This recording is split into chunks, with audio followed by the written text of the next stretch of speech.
Bem-vindo a mais um Beer for Devs, o nosso bate-papo em clima de happy hour, hoje especial de verão. E a gente vai falar sobre front-end. Isso e mais um pouco, você descobre aqui com a gente. Mas primeiro, esse Beer especial é um oferecimento do cliente TOTUS à cerveja Pabst Blue Ribbon. Então já coloca a sua Pabst pra gelar, aproveita pra se espreguiçar nessa cadeira de praia e fica ligado que a gente volta já já. Estamos de volta, mas antes um recado muito importante. O Universo TOTUS, o maior evento de negócios e tecnologia do Brasil, está bombando em 2023. Então corre no link na descrição desse vídeo para você garantir seu ingresso. O Universo TOTUS acontece dias 28 e 29 de junho no Expo Center Norte em São Paulo. Não vai ficar fora dessa, hein? E agora voltando para o Beer for Devs, hoje a gente vai discutir o que é front-end, seu futuro, desafios e tecnologias. E para isso, os nossos convidados de hoje são Douglas Mateus, desenvolvedor front-end na TOTUS. Jazz, desenvolvedora front-end na First Tecnologia. Rafael Pisani, Tech Lead na TOTUS. E André Noel, criador do Vida de Programador e quem vai conduzir o bate-papo por aqui. Vai que é tu, André! Muito obrigado, Maurício! E pra gente começar, eu acho que a gente pode começar respondendo aqui rapidinho uma pergunta que talvez vocês nunca tenham ouvido na vida, que é: o que é front-end? Bom, então vou começar aí puxando o assunto. Eu acho que essa é uma pergunta muito aberta, assim. Acho que depende muito da interpretação de cada um. Para mim, front-end é tudo aquilo que vai ter interação do usuário. Desde um terminalzinho ali para você pagar o seu estacionamento, até um aplicativo ali que você tem várias telinhas e tudo mais. Acho que o front-end engloba tudo isso daí. Boa, então ele foca ali mais no lado do usuário, concorda com isso? Perfeito, perfeito. Há um tempo atrás, associava muito à web, principalmente com o advento da internet, como aconteceu no começo do século. Mas hoje em dia não é só isso, a gente sabe que não é só isso, né? Existe uma série de dispositivos vestíveis, a gente fala muito de IoT, tudo isso tem que ter uma interface com o usuário, senão perde o sentido, né, da aplicação. E acho que isso é uma grande disruptura que aconteceu com a área, né, como um todo, né? A gente fala muito aí de desenvolvimento responsivo, que também já é algo que é um pouco mais complexo nos dias de hoje. A gente não se preocupa só com tela de celular, tela de tablet, né? Então, de fato, eu entendo que a interface seja tudo que vai interagir com o usuário, em qualquer instância. Bacana. E front-end tá um termo assim em alta, o pessoal falando bastante de divisão, front-end, back-end. E deixa eu te perguntar, Jess, então front-end, quem desenvolve ali no lado front-end?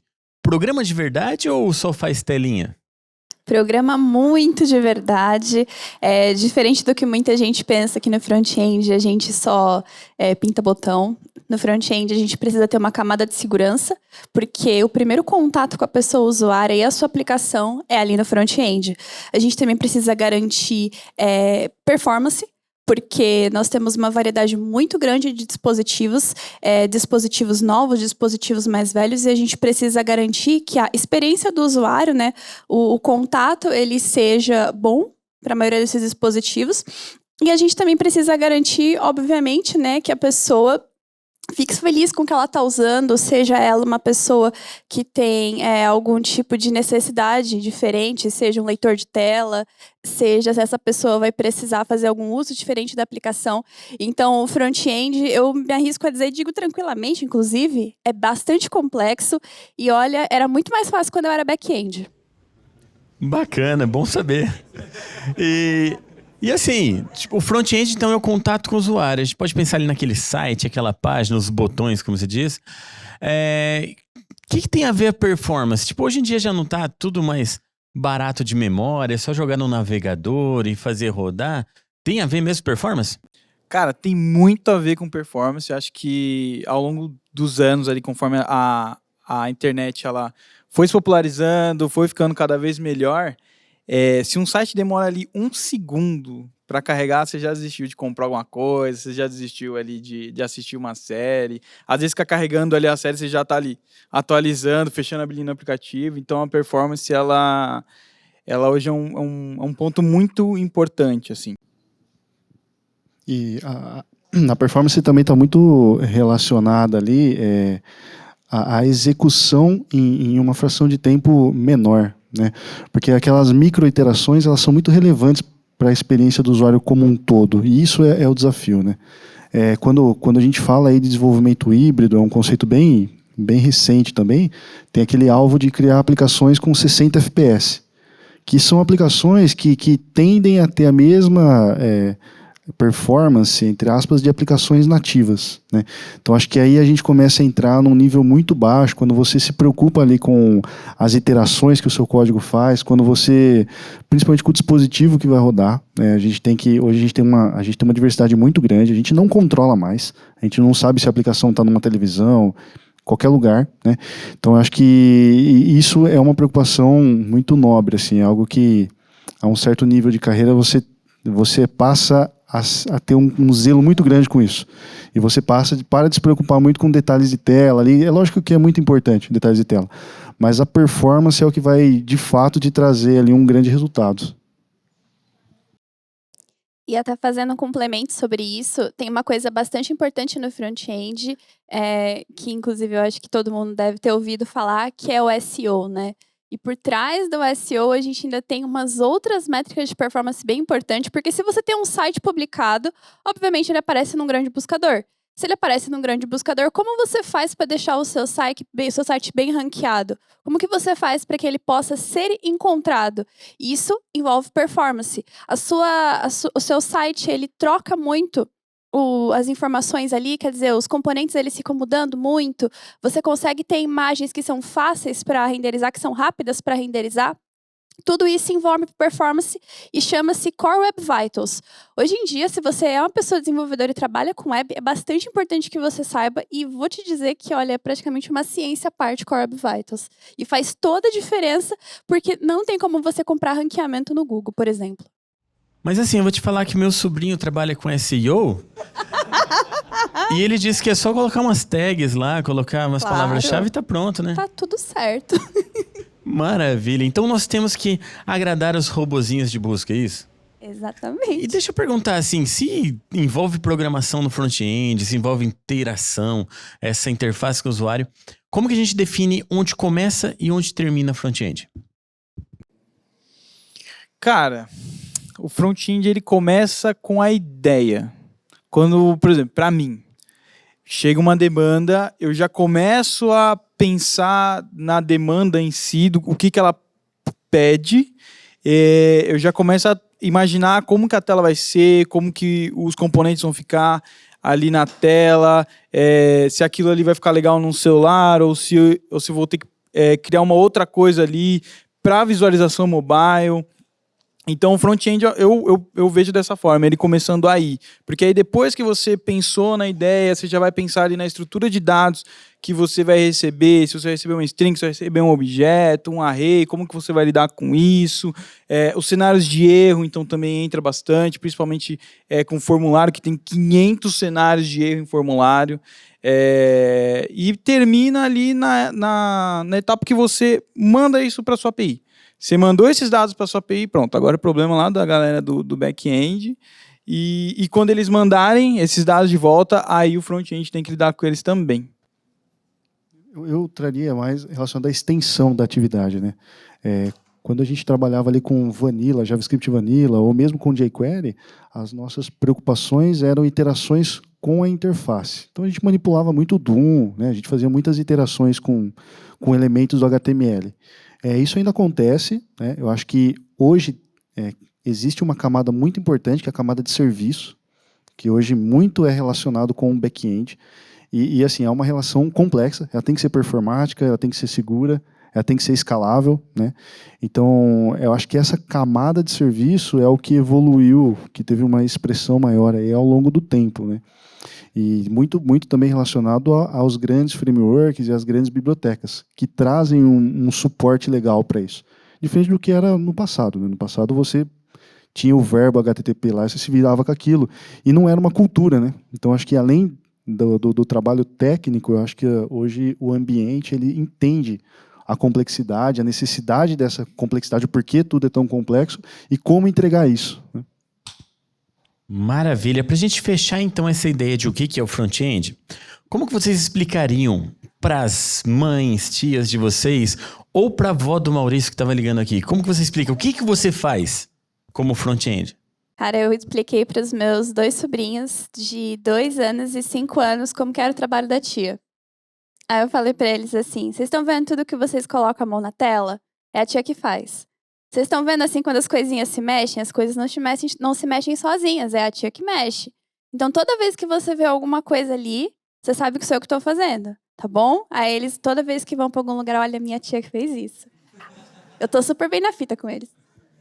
Se eu fosse explicar para minha mãe, eu ia falar o seguinte: a parte que você bate é o front. A parte que eu sinto é o back. Boa. Maravilha. Acho que tá bom de definição, né? Já sabemos o que é o front. Pessoal em casa que tá assistindo já tá curioso, assim, o que é o front? A galera que todo mundo querendo saber mais sobre isso. Então, assim, quais são as ferramentas que a gente tem de front? Quais são as tecnologias que a gente usa no lado ali do front-end? Quem quiser começar, pode começar, Jazz. Eu vou começar falando da que eu trabalho, que é o Angular. O Angular, muita gente tem preconceito, mas porque não conhece. O Angular, ele é um framework que ajuda a construir ótimas single-page applications, que basicamente são páginas estáticas que carregam bem rapidinho. E é um framework bem completo, ele fornece uma estrutura muito boa, ele tem bastante uso no mercado e principalmente uma comunidade que sempre está atuando, tem bastante atualizações novas e é o framework de onde eu trabalho. Então, onde eu trabalho é um lugar bem grande e todo mundo usa lá e ele é muito bom. Maravilha. Rafael, o que mais? Vamos falar de React? Então vamos jogar para o Douglas. Então vamos lá. O React, ele é uma biblioteca, né? Muita gente confunde ali achando que ele é um framework, mas na real ele é uma biblioteca. O propósito dele ali é mais voltado para a interface do usuário, tá? Para trazer uma experiência melhor. O React trabalha muito com componentes, então para você criar os componentes e reutilizar eles, para você ter menos trabalho ali, você não ter que ficar reescrevendo muito código, ali você consegue reaproveitar muito código. E o React ele tem uma comunidade gigantesca, ele é mantido aí pelo Facebook, né, pela galera do Facebook, e hoje o React ele vive numa crescente, assim, vários projetos aí são feitos em React, vários cursos aí que vocês podem procurar no YouTube são de React. Então, eu gosto muito do React por essa facilidade de eu poder reaproveitar código. Escrever códigos pequenos, são fáceis de testar, são fáceis de reutilizar e de dar manutenção também. Maravilha. E, Rafael, continuando, o que mais de ferramentas a gente pode falar? Bom, a terceira, uma opção muito relevante é o Vue.js. É um framework. Tá, o Vue, ele traz o melhor dos dois mundos. Ele é um framework bem recente, ele foi criado bem depois do Angular e depois do React, foi meio que uma releitura ali. Então ele tem algumas características muito boas dos dois mundos, né? Então, primeiro, ele é muito leve.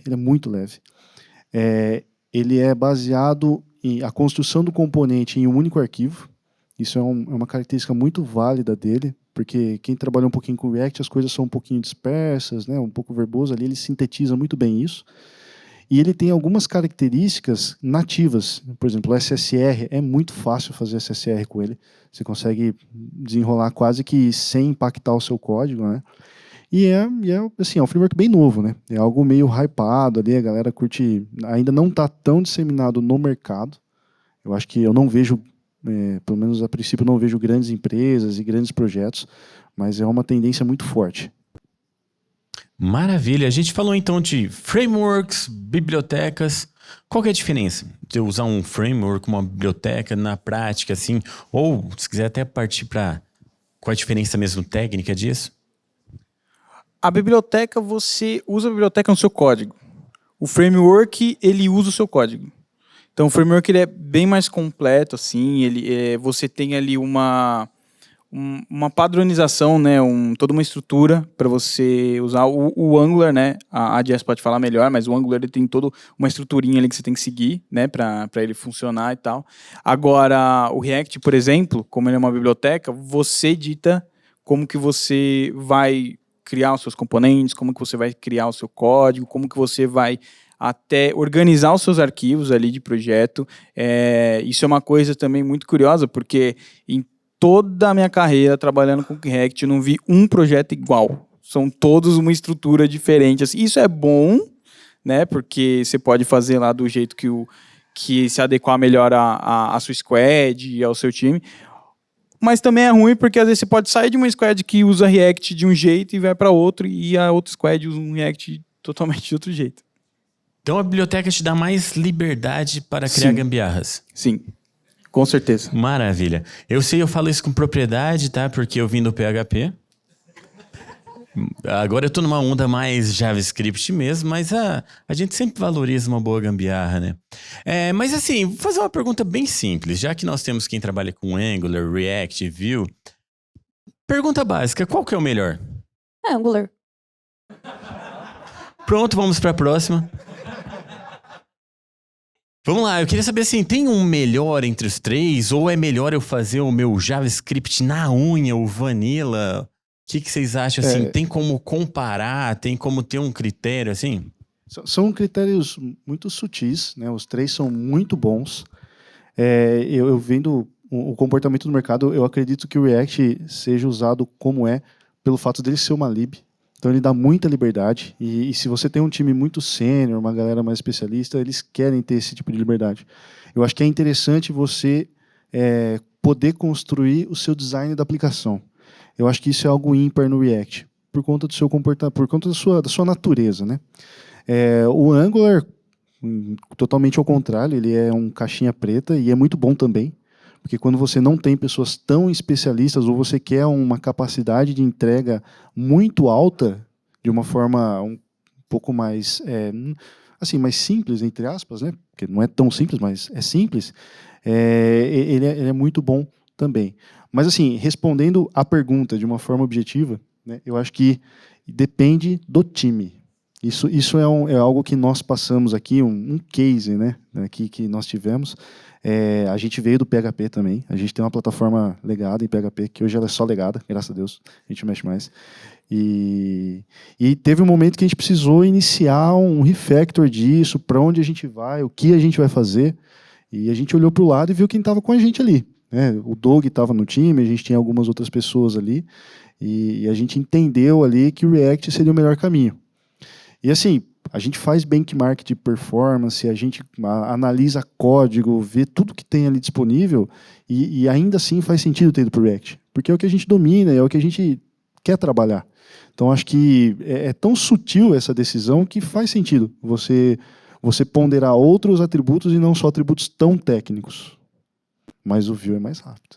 Ah, boa. E aí, opinião de vocês? Até fazendo um complemento, né? O React, ele tem um parzinho muito bacana para fazer server-side rendering, que é o Next.js. Eu já trabalhei com React, tá? Por isso que eu tô falando. E ele é muito bom, principalmente com uma coisa bem importante, que é o hydration. Então, ele permite que a gente consiga fazer... Quando a gente vai enviar a nossa aplicação lá para o servidor, ele vai exibir para o cliente, ele já está ali mais bonitinho, mais rápido. Inclusive, é uma coisa que o Angular agora está trabalhando também. Eu estou falando isso para vocês porque, complementando, né, não só a gente precisa pensar no framework que a gente vai utilizar, se a nossa equipe domina, o que é mais interessante, enfim, para o contexto que a gente tem, mas também a gente precisa pensar na curva de adoção das equipes. Então, por exemplo, eu acho que o React é melhor, mas, por exemplo, onde eu trabalho, a gente tem muito legado. Então, eu estou lidando ali com aplicações que funcionam com Angular 8. Como é que eu vou fazer para mudar isso assim de uma hora para outra? Não tem como. Então, às vezes, a decisão do framework ela não é nem sua. Você precisa pensar no que a curto prazo vai ser mais fácil para você conseguir dar manutenção. Com o que você consegue entregar valor mais rápido? Às vezes, o valor que você vai entregar é usando framework nenhum. Você vai montar uma página estática com HTML, CSS e você está entregando valor ali, né? Então, eu pessoalmente escolho dessa forma. Eu consigo entregar valor mais rápido com o quê? Eu consigo entregar valor mais rápido com Angular, porque nós já temos todo um ecossistema de Angular montado. A gente tem CLIs, a gente tem peças estruturantes. Então, eu vou de Angular. Nossa, eu preciso fazer uma POC, uma coisa simples, uma coisa leve, uma outra pecinha. Vamos no Vue. Eu preciso fazer alguma coisa que vai mexer mais com componente UI. Então, com React. Então eu escolheria mais desse jeito, apesar de eu preferir o Angular, mas eu acho que a gente precisa sempre pensar com a cabeça de quem enxerga o todo e não só aquela aplicação específica que a gente está trabalhando. Exatamente. Usando a resposta clássica do sênior, depende, né? Então, usando o exemplo que o Pisani deu dessa aplicação, a gente precisava de uma aplicação que renderizasse no back-end, na verdade do lado do servidor, né? E que fosse rápida ali para o usuário. Então, e o time já conhecia o React, então a gente optou por usar o Next ali, que já usa o React ali, então foi muito mais tranquilo, foi muito mais rápido fazer esse desenvolvimento. E particularmente também eu acho que o React ele beneficia na hora de você ler o código. Porque quando você cria um componente, você cria lá um componente soma 2 números e você importa essa tagzinha lá e coloca no seu código soma 2 números, você não precisa parar para pensar muito ao ler aquela tag para saber o que ela faz. Você olha e fala assim, beleza, então vai receber 2 números aqui e tá tranquilo. Então, eu acho que vai muito daquilo, o momento que você tá vivendo ali na sua empresa, como que as pessoas elas conhecem ali as ferramentas que você domina, né? Se o seu squad conhece bastante TypeScript, aí eu acho legal ir para o Angular, porque o Angular ele já vem nativo, você não precisa fazer nenhum tipo de configuração ali, já no React você precisa, né, configurar algumas coisinhas, então é isso, né? Depende.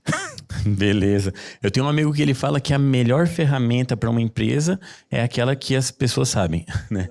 Mas e pensando assim, uma pessoa que só usa um desses frameworks ou utiliza algum outro, se precisar mudar de um para o outro, é muito diferente um do outro? É fácil de mudar? O que vocês acham? Eu achei bastante diferente quando eu troquei do React para o Angular. Assim, a primeira coisa que eu percebi é que para uma pessoa que sai de back-end, e aí eu entro, por exemplo, no caso de quem é full stack, eu acho que é um pouco mais fácil. A curva de aprendizado, por exemplo, do Angular, eu não vou falar do Vue porque eu nunca trabalhei em projetos que estão em produção com o Vue, mas pelo menos a impressão que eu tive com o Angular é que ele é mais fácil porque ele já é mais estruturado.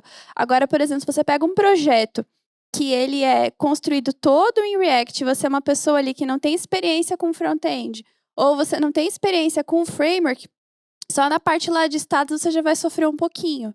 Então a curva vai ser um pouco maior. Eu faria até um paralelo, assim, hoje tudo é baseado em JavaScript / TypeScript, né? Então isso facilita muito. Primeiro, você não tem tanta preocupação com a linguagem. Por exemplo, se você fosse fazer uma transição ali entre C# e Java, cara, tem uma bela diferença, né? Até mesmo a parte de classes, os imports, isso daí muda muito. Quando a gente está dentro da mesma linguagem, dentro da mesma plataforma, né? Porque ali não só a linguagem, mas os recursos disponíveis lá, o window, ponto, alguma coisa, né? Eu acho que isso facilita muito, porque fora a complexidade da linguagem, você vai ter a parte mais sintática, né? Que é como você vai descrever as coisas, como você vai construir os componentes, e a parte de estilo, né? Que isso é um negócio bem diverso, né? Tem gente que usa less, tem gente que usa Sass, tem gente que usa styled components. Enfim, acho que a complexidade estaria um pouco mais ali, né? Mas de fato, é mais o conceito, né? Se você vai trabalhar com MVC, com o MVVM, que aí muda bastante o paradigma. É quase que você trocar ali uma linguagem orientada a objeto por uma linguagem funcional. Aí você tem um pouquinho vai precisar de um estudo um pouco maior, um entendimento de alguns conceitos. Me perdi, gente. Eu fiquei prestando atenção no Pisani. Não, pode ficar à vontade, toma uma cerveja. A gente estava falando da mudança de uma para outra, dificuldades, igualdades, diferenças e tudo Legal. mais. Eu comecei com o Angular. Né? Comecei a programar com o Angular. E como eu comecei nele, acostumei com o Angular. E aí, quando surgiu a oportunidade de ir para o React, parecia que eu não sabia nada. Essa foi a minha impressão. Assim. É muito diferente um do outro. Mas quando eu tive a oportunidade de trabalhar com o Vue, eu achei ele muito parecido com o React. Então eu acho que a curva de aprendizado para quem vai do React para o Vue é menor do que quem vai do Angular para o React ou vice-versa. Assim. Bacana. E vocês falaram um pouquinho de contato ali com o back-end. A adoção do framework, ele impacta só no front ou ele vai impactar em o que eu uso no back? Ou o back pode ser independente, usar qualquer coisa? Depende muito da construção do barramento, né, a camada de comunicação. Eu entendo que não impacte, principalmente pensando nos frameworks modernos, né? Estou falando de Node, .NET Core, Java tem algumas reticências ali, mas também colocaria nessa característica. A gente vai trabalhar com API, então você vai escolher, você vai usar REST, você vai usar GraphQL, não use SOAP, né? Não faz sentido. Mas você vai ter ali algum barramento.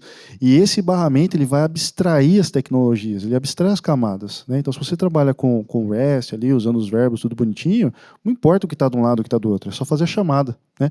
Tanto é que é comum a gente testar front-end, testar chamadas de API usando Postman, Insomnia, né? Ferramentas desse tipo. Então eu entendo que não, eu entendo que é bem descolado isso. É legal você ter uma stack unificada, né? Então, me agrada muito a stack com React, Node.js, por exemplo, que é algo bem familiar, né, por ser dentro do JavaScript. Boa. Eu também nunca tive problema assim, com a parte de back-end. Geralmente sempre tem um contratinho ali, né, do back e do front. Ó, vou te mandar isso. Aí você, beleza, você já espera mais ou menos aquilo ali. Já fiz integração até com Magento também, que é PHP, né? Então, nunca tive nenhum tipo de problema, assim. Eu acho que se você tem algum problema, tem alguma coisa errada. Porque, por exemplo, existem cenários de arquitetura em que a gente lida com o microfrontend fazendo um ponto importante. Microfrontend não é bala de prata. É uma palavra muito legal, impressiona muita pessoa recrutadora, mas ela não é a melhor solução. Mas existem cenários em que a gente tem várias microaplicações, cada uma pode ser construída em um framework diferente, porque sempre é aquilo, qual é o framework que faz mais sentido para a resolução do problema? Eu consigo resolver esse problema melhor com o quê? Ou sem framework nenhum?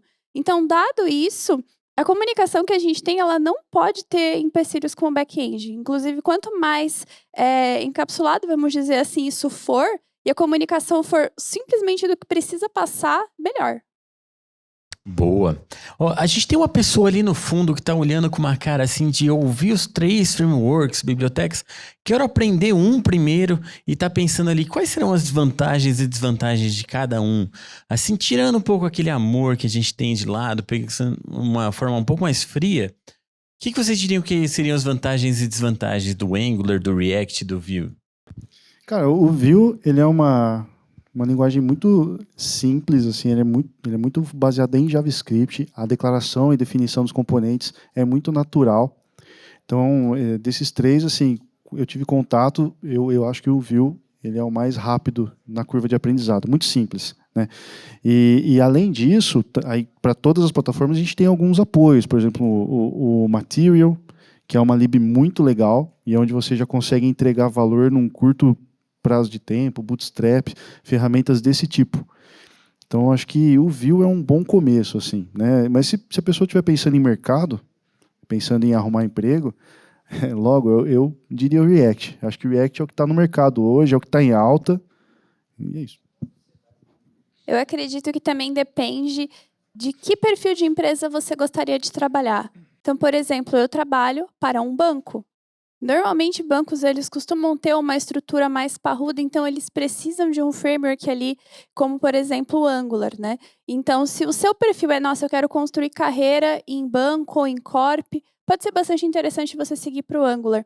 Se você já está mais nesse objetivo eu quero tentar uma coisa ali mais para startup, eu quero construir uma coisa mais moderninha, vamos dizer assim, eu iria para o Angular ou para o Vue pelo seguinte, embora a comunidade do Angular ela se dedica bastante para fazer melhorias, e assim, as versões que já vieram melhoraram bastante coisa em 2023, tem um roadmap muito bom, principalmente para facilitar a programação reativa com Angular, que é uma coisa que não estava tão legal, o suporte de RxJS, eu ia falar o contrário, da RxJS, mas para 2023 vai ficar bem legal. Server-side rendering vai melhorar bastante em 2023, mas eu acredito que se você tem mais essa ideia de eu quero uma coisa mais moderninha, pode ser interessante sim partir para o React, partir para o Vue. Em relação a vagas, até falando por mim, eu comecei como front-end trabalhando com React. Um ponto bem legal do React é que ele está bem difundido no mercado. Então, tem muita vaga para desenvolvedor React. O React também, você consegue usar ele ali no mobile, né? Tem o React Native ali também, que é bem específico ali para o mobile. No Angular também tem, não tem o Ionic? Ionic também. Mas assim, eu acho que o que mais brilha os olhos no React é a questão dos componentes em si. Porque você pode escrever um monolitão lá de HTML, tudo bem, vai dar problema para você debugar aquilo ali, para você ler, às vezes você pode ficar um tempinho ali. Agora, se você quebra isso daí em pequenos componentes, né, eu gosto de fazer componentes assim bem pequenininhos, eu uso bastante um que eu chamo de container, e aí eu crio um container, esse container só recebe um filho, ponto. São 3 linhas de código ali de HTML. Se der algum tipo de problema nesse componente, é muito fácil de ler. E aí dentro dele eu vou chamando outros componentes filhos ali, bem menores. Então é muito mais fácil de ler o código, de dar manutenção nesse código, de reaproveitar o código. Agora, um ponto bem negativo, eu acredito que são, pelo menos para quem está começando, né? A questão dos estados ali, você entender todo o conceito ali de estado, você tem o estado da página, você tem o estado global da sua aplicação, isso daí dá um nó na cabeça na hora que você começa a estudar isso daí, mas depois que você pega o jeito, vai que vai. Boa, e já que ninguém defendeu aqui, eu vou defender o Vanilla, né? Se você vai fazer um jogo da velha, uma coisa assim, vai no JavaScript puro, vai mais tranquilo. Mas beleza, vamos adiante. Bom, vamos falar um pouquinho de modinha. Todo mundo gosta de falar de modinha, né? Estamos na época da inteligência artificial, do ChatGPT, do GitHub Copilot. Esse lance de IA interfere também alguma coisa no front-end? Para mim, interfere bem positivamente. Porque, assim, eu acredito que nós temos que entender que existe uma diferença entre uma pessoa escrever código, ela ser digitadora de código, e a pessoa ser desenvolvedora. Quando nós falamos que nós somos pessoas desenvolvedoras, nós desenvolvemos um sistema. A gente enxerga além de só escrever a instrução que veio para a gente num card qualquer. A gente precisa entender se aquilo ali vai fazer sentido, aquilo vai agregar valor, aquilo ali que a gente está fazendo é sustentável, aquilo ali vai ter manutenção, aquilo ali é possível de testar, que eu acho que é uma coisa bastante importante. Aquilo que a gente está desenvolvendo é alguma coisa que vai conseguir ser reaproveitada. Então, eu acredito que tudo que existe de ferramenta, a gente precisa usar para melhorar o nosso trabalho. Então, se eu consigo usar a inteligência artificial para trabalhar junto comigo, por exemplo, igual o Copilot, para tentar melhorar o meu código melhor para mim, que vou passar menos tempo tentando lembrar de coisa que eu tenho que ler na documentação e vou passar mais tempo me dedicando a como fazer esse código ser melhor, como me preocupar em fazer soluções melhores. Um exemplo do que eu faço no trabalho a gente tem as tarefas, mas a gente tem um outro backlog de melhorias. Coisas que não foi a pessoa PO que pediu pra gente, mas a gente que desenvolve sabe que é importante olhar. E quando a gente trabalha muito nessa, assim, sem ajuda, vamos dizer assim, você tem que correr muito para entregar task, fazer coisa. E a parte da melhoria nunca é priorizada por quem é de negócio, nem todos, mas sempre um, porque afinal de contas tem que entregar valor, valor, valor. E a gente se importa também com a qualidade de código. Então, quanto menos eu puder fazer trabalho mecânico e mais trabalho intelectual, para mim, como desenvolvedora, é melhor. Não, depois eu volto, arrumo o código. Quem nunca? E A gente nunca chama mais. de débito técnico. Isso. É. Eu acho que as IAs elas vêm para agregar, mas não para substituir, né? Eu lembro quando, agora há pouco que estourou, né, o ChatGPT, todo mundo, agora as IAs vão programar, os programadores acabaram. Não, calma, não vai rolar assim. Confesso que o GitHub Copilot é meio bruxaria, assim, a primeira vez que eu vi eu falei, meu Deus. Só de eu colocar um nome ali parecido de um arquivo que eu já estava trabalhando, ele já me dá quase que o arquivo inteiro. Então isso é bruxaria. Mas eu acho legal assim para te ajudar mesmo no dia a dia, para agilizar algumas coisas ali que você acaba repetindo, né? Estruturas de arquivo ali que você acaba repetindo. Vale a pena. Só que eu não recomendo, por exemplo, para quem está aprendendo, para quem está começando, porque é muito tentador a IA te dá um código ali bem escrito, bonito, e você só pegar aquilo ali e colocar no seu código e falar, é isso daí. E é meu, né? Falar que é dele. Exato, exatamente. Só que sem entender o que o código está fazendo. E aí amanhã pode ser que você venha dar manutenção nesse código, você não sabe como é que não funciona. Então é legal, mas vale a pena dar uma passada de olho ali para ver. Pessoal que estuda comigo, vocês ouviram, né? Tá? Quem tá aprendendo, segura aí. Mas falando especificamente do Copilot, que é uma ferramenta muito bacana, né? Acho que todo mundo deveria dar uma olhadinha, né? Eles trazem uma proposta ali de código muito legal. E o que me chama muita atenção é o entendimento do design da aplicação. Porque isso é algo difícil, né? Se a gente lê lá a respeito de Solid, de Clean Code, pô, é uma leitura um pouco abstrata. Eu acho abstrato aquilo, né? É difícil você tangibilizar, principalmente quando você começa a estudar aquilo lá. E quando você usa o Copilot, você traz, né, alguns inputs voltados ao design da aplicação, ele te traz um resultado muito interessante. É muito legal mesmo, sabe? Então eu acho que contribui muito principalmente para o aprendizado. Legal. Eu acho que liga até um pouco com a ideia das bibliotecas, que a gente usa a biblioteca no código para quê? Para a gente escrever menos, para a gente reaproveitar o que já foi feito, né? Então a gente pode usar a IA para fazer o que a gente não quer fazer. E aí a gente consegue ir lá para frente e adiantar mais. Mas eu achei legal que a Jess falou aqui que o front-end tem a ver com interface com o usuário, né? Então, cadê a pessoa para entender se a interface está legal, né? Tipo, a IA não vai ter aquele toque, né? Cadê o usuário, né? Exatamente. E o que vocês veem que seria assim o futuro do front-end? Para onde a gente está caminhando? A gente comentou no começo que front-end tem a ver com vários tipos de interface. O que vocês veem assim de futuro? Cara, eu vejo cada vez mais o front-end ele se setorizando. Hoje a gente tem tela no celular, a gente tem tela no computador, no carro, tem até geladeira com tela já, tem relógio. Então eu vejo assim, num futuro, as pessoas começando a cada vez mais ficar setorizado, né? Que nem a gente já tem hoje com mobile, né? Tem pessoas que trabalham só com mobile. Eu vejo que essas tecnologias elas tendem a crescer, então vão ter que ter pessoas para trabalhar com essas telas. Então vai ter um cara ali especializado só em smartwatch, tem um cara ali especializado só com a interface do Tesla. Não é só mexer no CSS, deixar responsivo e pronto? Exato. Mentira, é sim, é que ele quer manter o emprego. Entendi, beleza. Pô, imagina centralizar uma div no Tesla. Você tem que centralizar com o volante. Boa. Acho um pouco além dessa questão, eu diria um pouco relacionado à distribuição. A gente viveu isso também na época de back-end, quando a gente tinha aqueles monolitos, tudo, e foram sendo implantados os conceitos para você distribuir isso. Hoje no back-end é comum a gente falar de microserviço, entre aspas, que é um conceito bem retrógrado, né, vamos dizer assim, mas eu acho que a ideia de você escalar, ter a possibilidade de escalar o time, né? Hoje é comum a gente ter empresas como a TOTUS que tem times, tem equipes específicas para trabalhar com sistema de transporte, com sistema financeiro, sistema logístico, né, sistema WMS. Eu acho que isso vem forte para o front, né, ainda mais com o advento do Web Components. Web Components é um conceito muito legal, para quem não sabe, uma forma bem rápida ali, ele substitui a iframe, vamos dizer assim, né, porque a iframe não é um negócio muito bom. E você subindo isso daí como micro front-ends, você consegue escalar o time.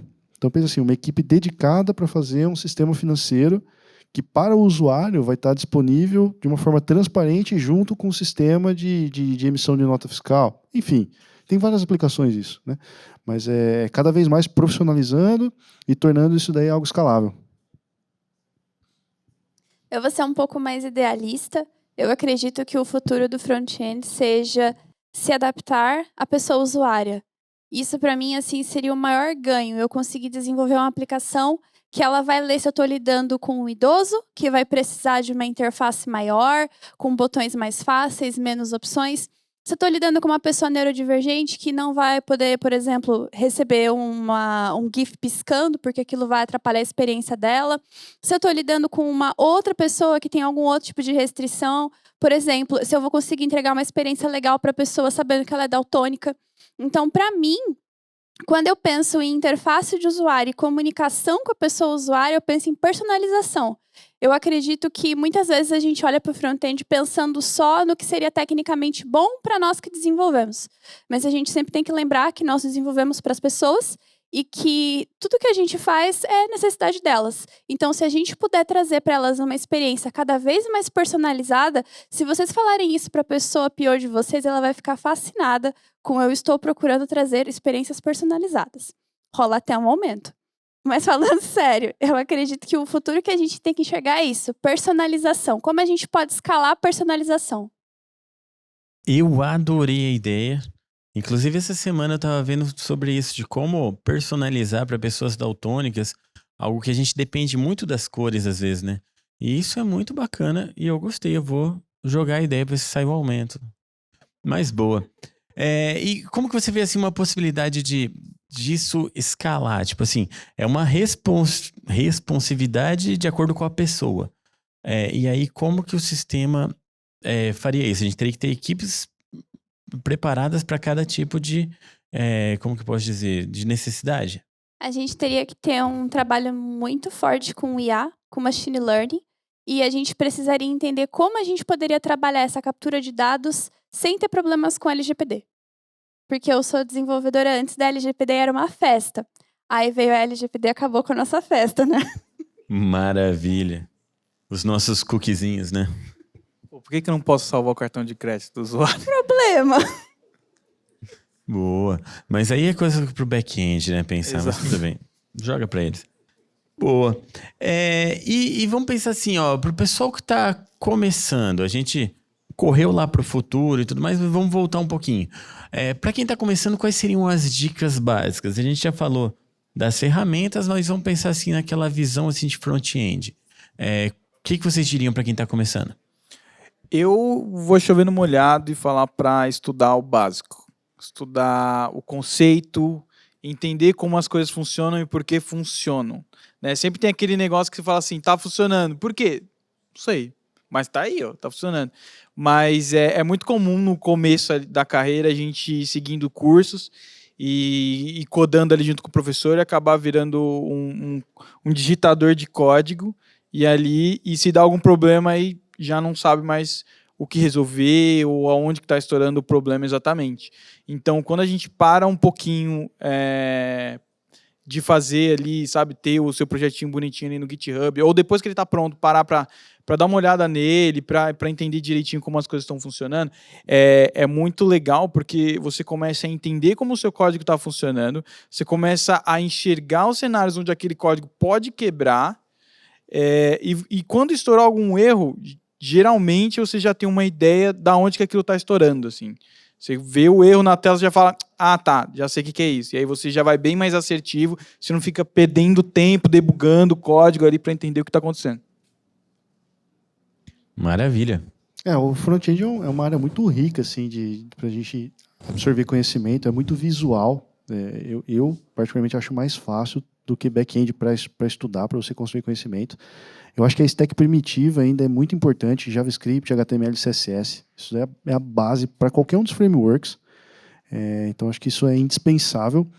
E uma abordagem que eu acho legal é replicar aplicativos grandes, né? Eu acho que fazer um exercício assim, relendo Netflix, Spotify e aplicativos assim, de renome, é algo que vai te trazer muito conhecimento. É algo muito válido, assim, muito rico. Inclusive, algumas dessas ferramentas até tem uma API pública. Então você consegue integrar e fazer funcionar, que é bem interessante, né? A gente fez um desafiozinho com o WhatsApp, também ficou bem bacana, a gente usou socket de comunicação. Então você começa a entender como as coisas... você traz um pouco de realidade para o seu estudo. É muito bom isso. Eu complementaria o que os dois falaram com testes. Pessoas que estão começando agora, aprendam a fazer testes. Mas front-end faz teste? Faz teste. Teste é muito importante. Boa. Inclusive, você não precisa de um framework para fazer testes. Só avisando. É só console log.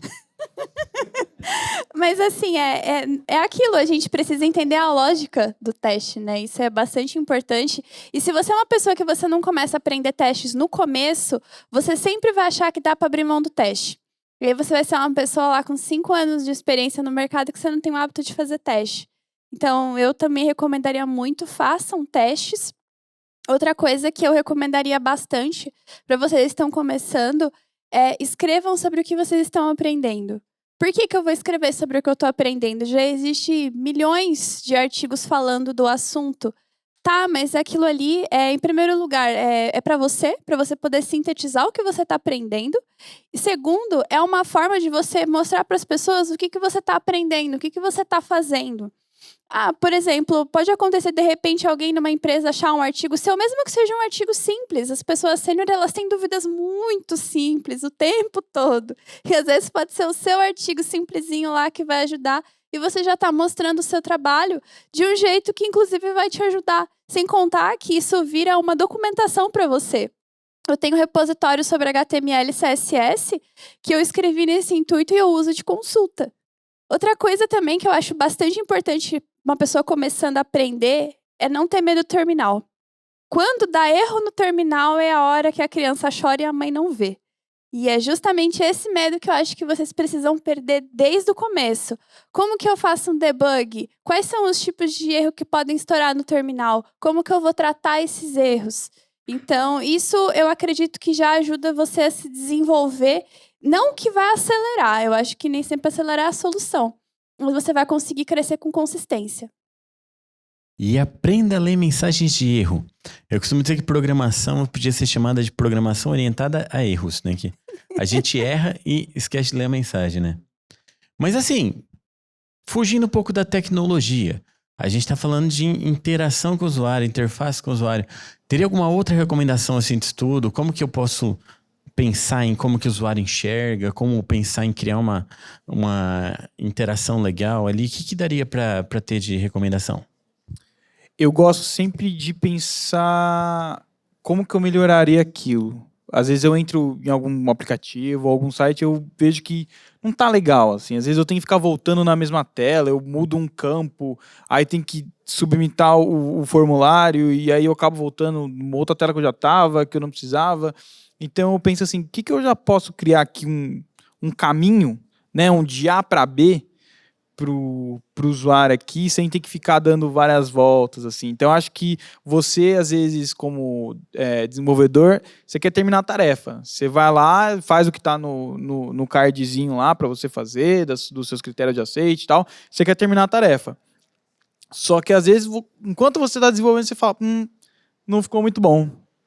E aí, eu acho legal você comentar com o seu time, eu acho que dá para abrir um ponto de melhoria, eu acho que não tá bem legal, assim, porque como o dev, às vezes, ele fica usando a mesma tela várias vezes até ele terminar o desenvolvimento, às vezes a gente acaba pegando algumas coisas que o usuário que vai usar uma vez só não vai pegar.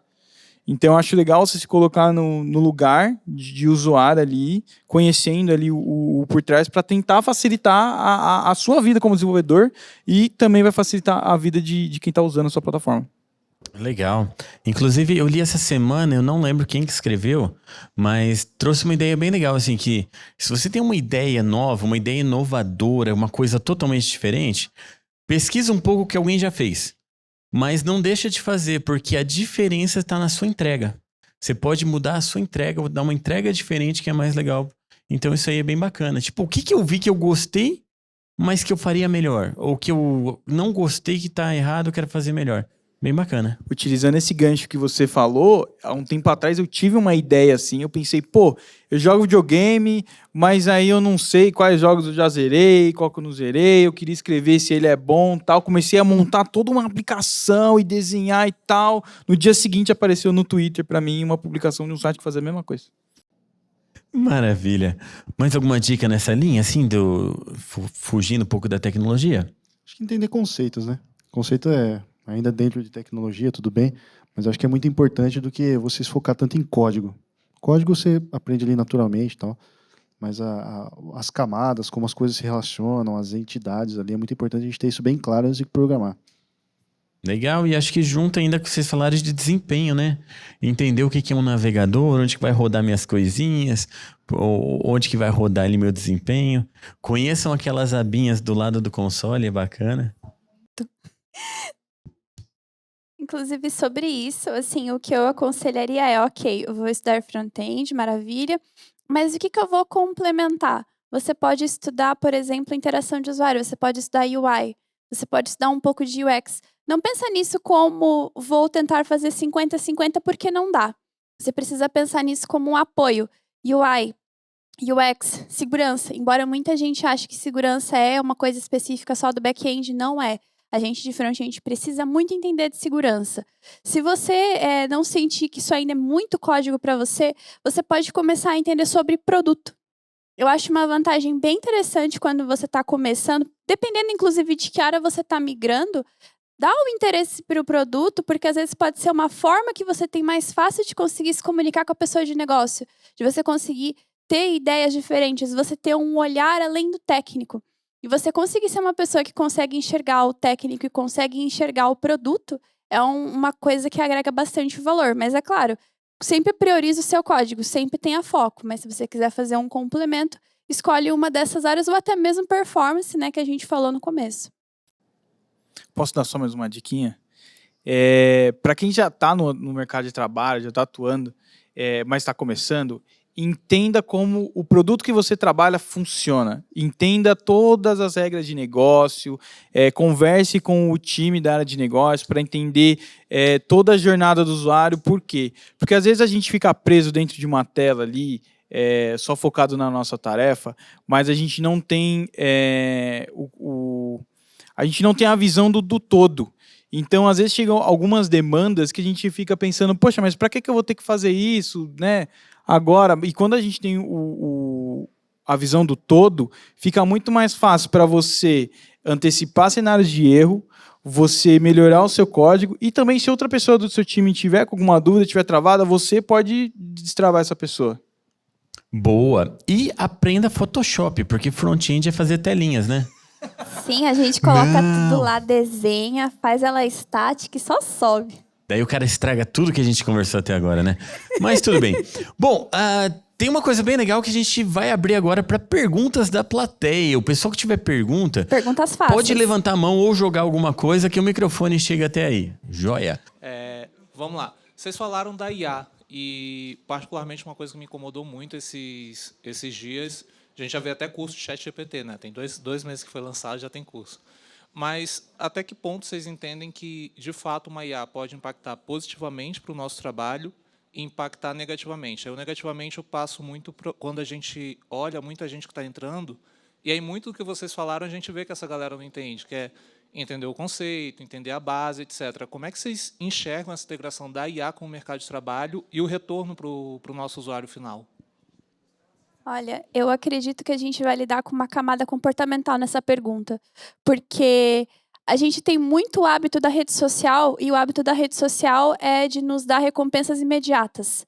Então, é muito mais confortável eu perguntar para ela, me dar uma resposta e eu conseguir resolver o meu problema e ter a minha recompensa psicológica do que passar 5 dias ali me matando lendo documentação.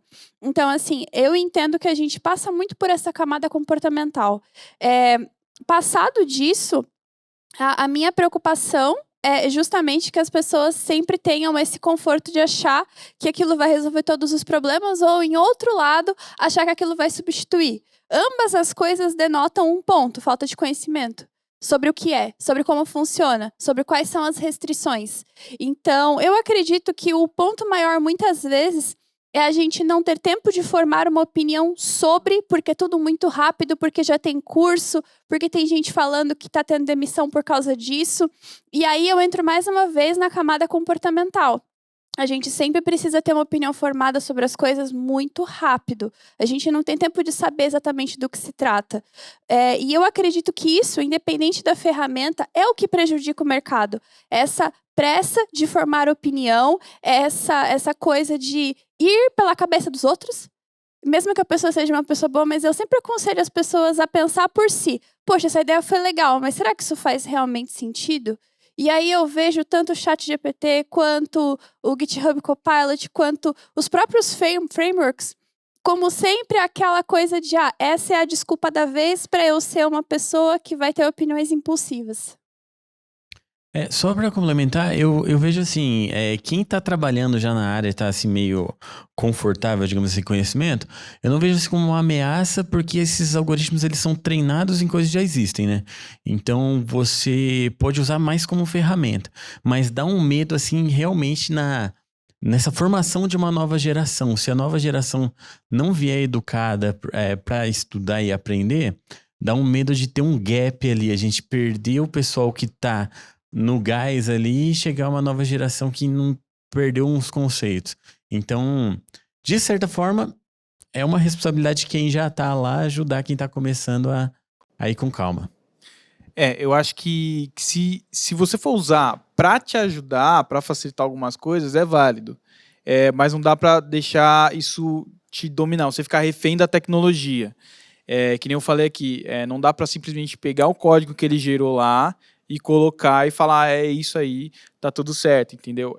Um uso legal que eu vi do ChatGPT pessoas que não estavam tendo dificuldade de entender um bloco de código, jogarem lá e falar assim, o que esse código faz? E aí ele explicar, aí isso eu acho válido, entendeu? Agora pegar esse bloco que você não entende e simplesmente jogar no seu código, aí dar um tiro no pé.